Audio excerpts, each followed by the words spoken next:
I was born in 1944, and childhood was entirely different then than it is now. We had real childhood then. We have taken childhood away over the years, gradually, and that's kind of what I'm talking about today. I've recently submitted the final manuscript for a soon-to-be published book called Restoring Childhood, which is about what we need to do to bring real childhood back to children's lives. We adults have taken control of children in a way that children can't be children anymore. And if we want to overcome the mental health crisis, we have to allow children to be children. We can't be controlling them all the time. We can't be protecting them all the time. We can't be preventing them from going out and playing with other kids without us hovering over them all the time. These are the things we need to change. Nature is an acquired taste. How do children acquire the taste for nature? They acquire it by playing in nature. When children play in nature, they learn to love nature. They're not born with an instinctive love for nature. We might wish they were. But we send them out in nature in a school-like situation, or we send them out just because we want to send them out, and they're bored. The reason that children in the past got involved with nature is because there were other kids out there to play with. And there were no adults telling them, you can't climb that tree, you can't do this, you can't do that. These are the things that we need to change if we truly want kids to appreciate nature. But it's also what we need to change, and this is more my mission, if we want kids to grow up without this sense of anxiety and fear about the world, which comes because we're not allowing them to learn what they need to learn to assume the responsibility for their own lives, because we are controlling them all the time, in school and out of school. So that's really kind of my overall message. So over the past 75 years, there has been a huge, but gradual but huge decline in children's freedom. There's no comparison between the amount of freedom that kids had in the late 1940s and in the 1950s and what they have today. No comparison at all. We are not allowing 11-year-olds to do what I could do at 4. At the age of 4, I could run errands in Minneapolis in the working class district for my grandmother who had difficulty walking. So this is the kind of change. We now, if a 10-year-old goes out, there is a chance that somebody will call 911. There's a loose 10-year-old out there not being guarded by an adult. What kind of a world is this for children to grow up in? This is what we really, really need to change. For example, the historian Howard Chudicroft has written a book on the history of play in America. He describes the first half of the 20th century as the golden age of children's play in America, because by the beginning of the 20th century, we had pretty much outlawed intensive child labor. And so children were, once again, allowed to be children instead of working in factories or coal mines and so on and so forth. We also began having compulsory school around that time, but it was nowhere close to the big deal that it is today. So children had a lot of freedom to play, to explore, to do things with other kids. Chudicroft talks about that in his view, the inflection point was sort of in the 1950s. Television came into play, and I remember this. I was 11 years old when we got our first television set in 1955. Mickey Mouse Club was on. So instead of hanging around outdoors after school and playing until dinner time, a lot of us went home to watch the Mickey Mouse Club. So that was the first step towards bringing kids indoors, was television. But the point I want to make is that beginning around 1955 until now, there has been a continuous decline in children's freedom. Now, over this same period of time, there has been a continuous, gradual, but overall huge increase in mental disorder among young people. So, for example, between 1950 and the end of the 20th century, the rate of suicide among school-age kids increased almost fivefold. The rate of estimated, based on clinical questionnaires that were given in standardized ways to normative groups or quasi-normative groups of school-age kids over the decades, based on analysis of those, the estimated rate of what today we would call major depressive disorder has increased somewhere between 5 and 8-fold over this period of time. Similarly, for what today we would diagnose as a clinically significant anxiety disorder. Huge increases. It is not normal for children to be anxious and depressed. We have created a world in which we're making them anxious and depressed. We're doing that through the pressures of schooling, which have become absurd, and we are doing it by isolating them from the opportunities to do the things that bring them pleasure and then allow them to develop the character traits that are necessary for dealing with the bumps in the road of life. So if you're interested, I'm going to kind of skip over this for now, but if you're interested in the argument that there's a cause-effect relationship, if you need to be convinced that there's a cause-effect relationship between the decline of freedom and the rise of anxiety, depression, and suicide, if somehow that doesn't seem obvious to you, then I have written an article published in the Journal of Pediatrics that presents multiple lines of evidence for a cause-effect relationship. So what I'm going to do here is just go through what are the things that have changed. You know, we always would like things to be simple. We'd like to say, there's just one thing that's changed. You know, some people it's screens, or some people it's this or that. The truth of the matter is a lot of things have changed over this period of time, all of which combined have led to the decline of children's freedom, the decline of children's ability really to be children. So I'm going to just comment briefly on each of these. So the first thing I've already mentioned is television. Television came into being in the 1950s. By the middle of the 1950s, most families had televisions. We got our television in 1955, as I mentioned. And that was the first step to bringing kids indoors. Television is a very passive activity, unlike computers, by the way, which are not passive activities. Television is a passive activity. You just sit down in front of the television, it absorbs you, it keeps your interest. But television is very attractive. Television was very attractive to kids.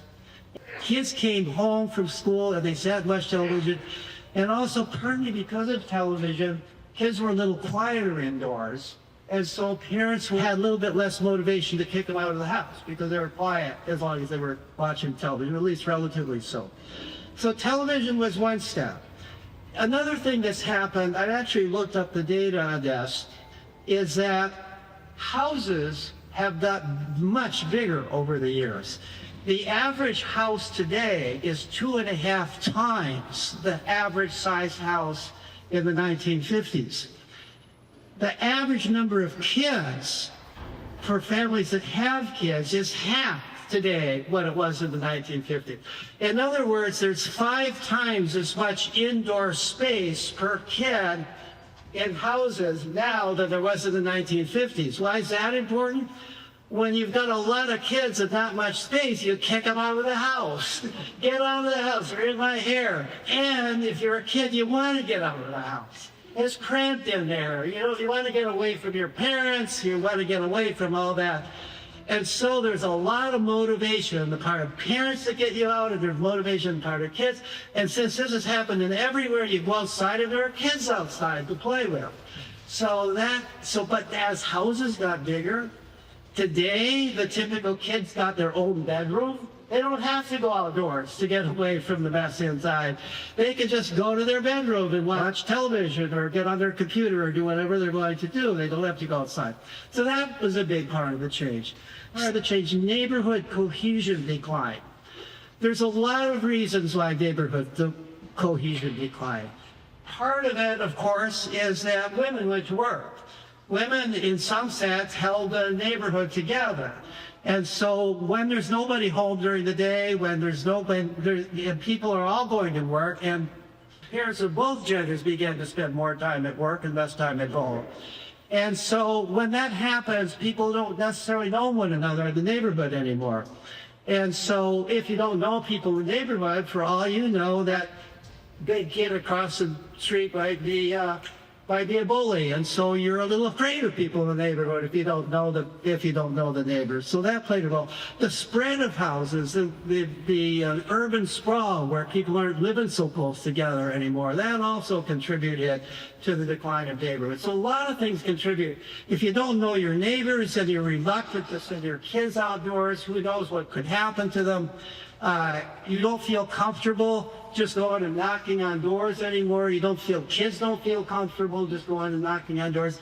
Part of all this change occurred, people began building houses with their porch on the back of the house instead of the front of the house.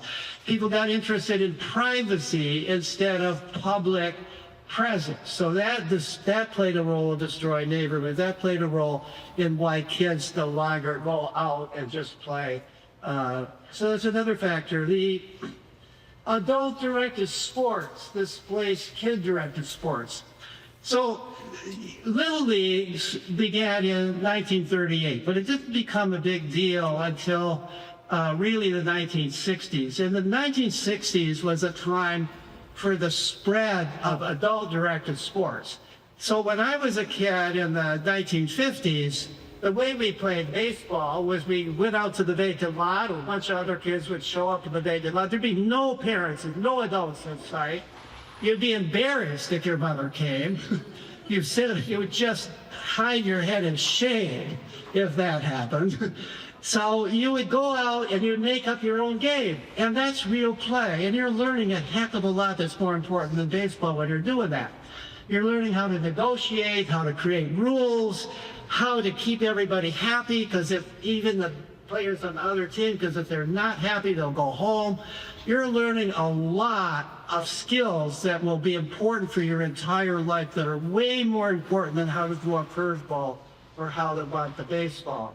Way more important than what's taught in Little League. And as we had bitty basketball, and we had pee-wee hockey, and we had all of these things, somehow parents began to think that's better than just going out. And kids maybe began to think that too.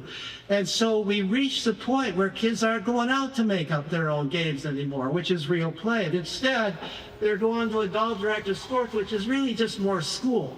It's more situation where you're a pawn being told what to do by the adults rather than figuring out what to do yourself and negotiating with your playmates, learning how to handle things. So that was a big change. And with time, at first this was kind of recreation. It wasn't so terrible. But over time, this has become so professionalized. It's yet one more source of stress. Kids are being burned out in adult-directed sports. The typical kid today starts while they're still in elementary school. By the time they're 11 or 12, they're done.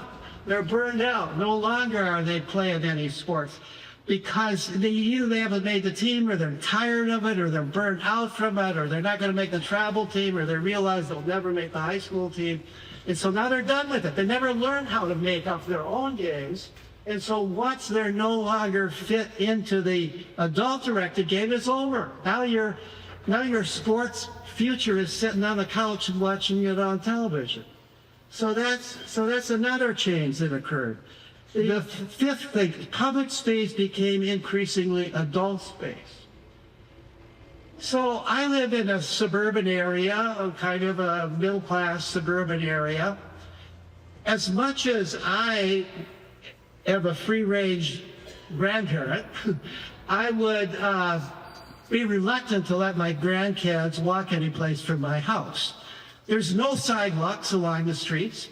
There's poison ivy growing right up to the street.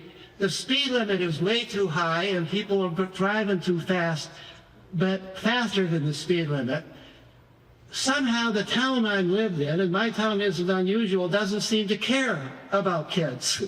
Doesn't seem to care that there's no way for kids to walk to school from my house without either tramping through the poison ivy or being out in the street where there's endangered by cars. We're not planning for kids anymore.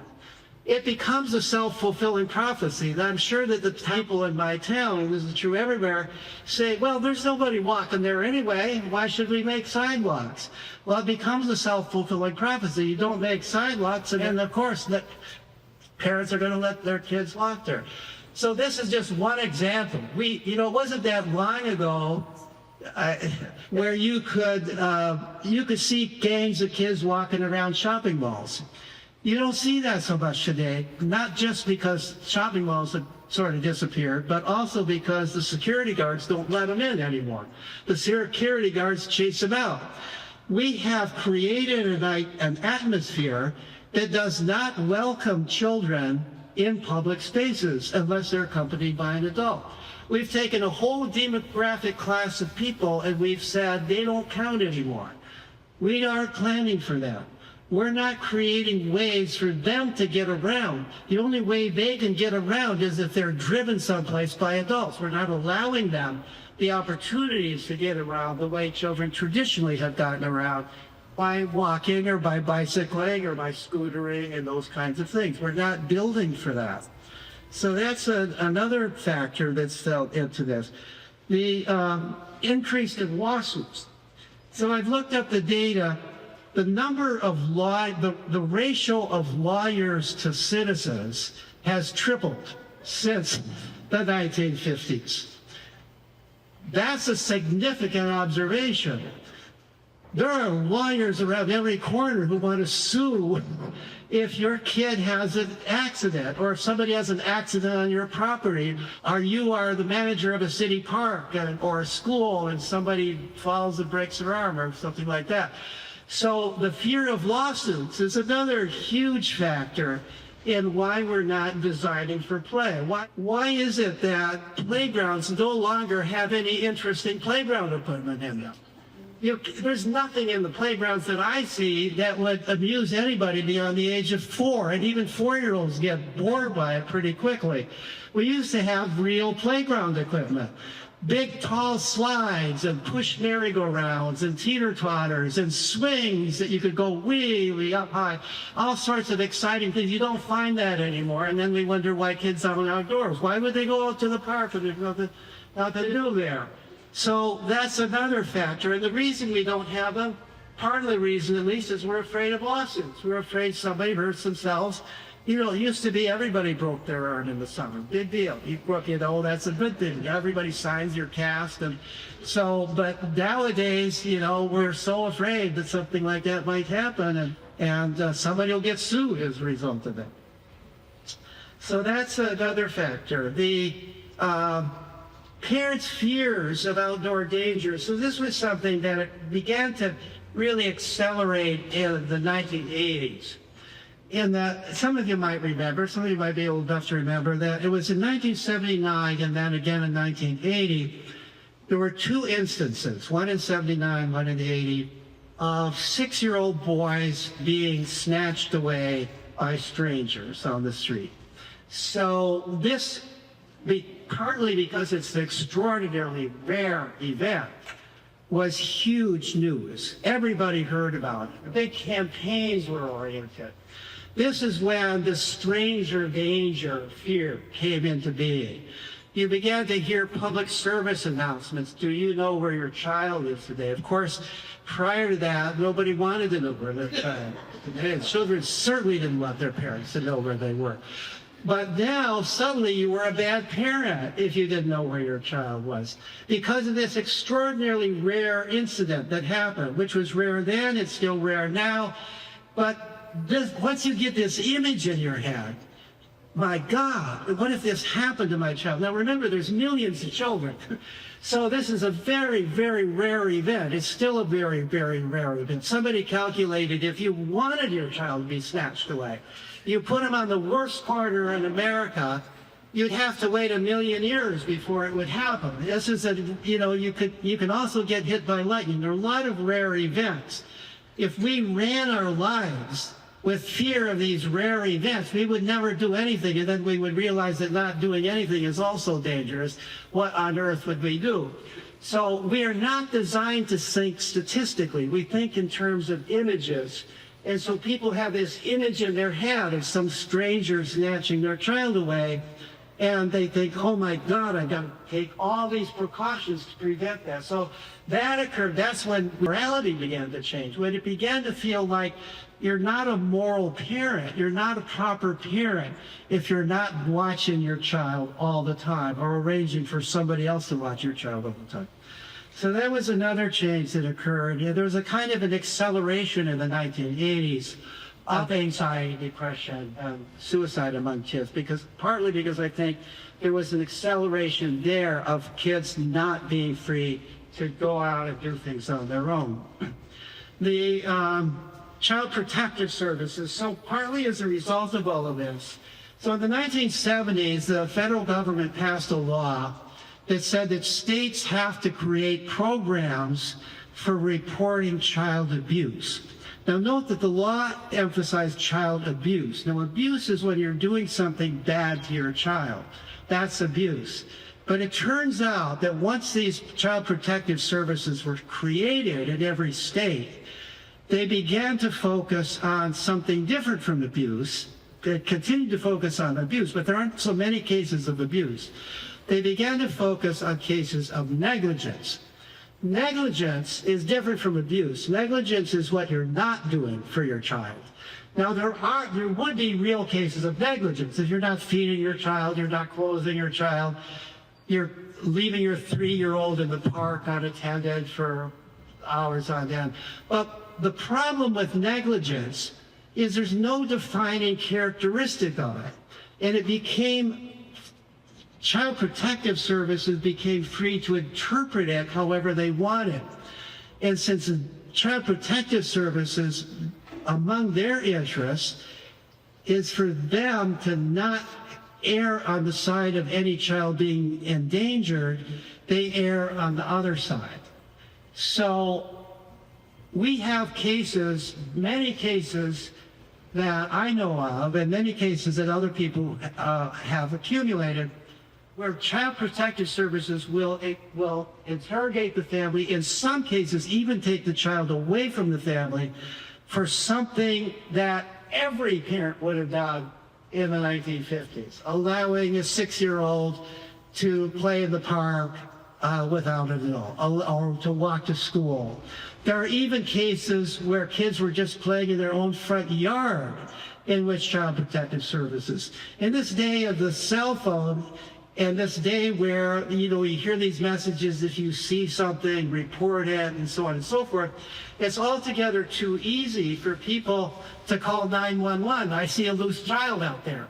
And in most states, if 911 is called, Child Protective Services has to be notified, and they have to follow up. They go and visit. Something like a third of families in America have had visits from Child Protective Services. So this is a huge deterrent. I hear from parents all the time who say, I know my neighborhood is safe. I know my kids could be walking to school. I know my kids could be going in the car, but I'm not going to do it. I'm not going to let them get out because I'm afraid somebody will call 911 and we will get a visit from Child Protective Services. That's a serious problem right now. So that's another thing that has caused kids to stay indoors. But here's another huge factor. Schooling, over the time that we're talking about, from the 1950s until now, has become a much bigger burden for children than it was before. Every survey that asks children what it is that's stressing them out, far and away, the main thing they say is school. There's no comparison. Nothing else comes close. Nothing else. The things that we think, that we like to say are stressing them out, when you ask kids, that's not it. It's school. The American Psychological Association periodically does a survey called Stressed America. The last one, in which they included adolescents, included high school age kids.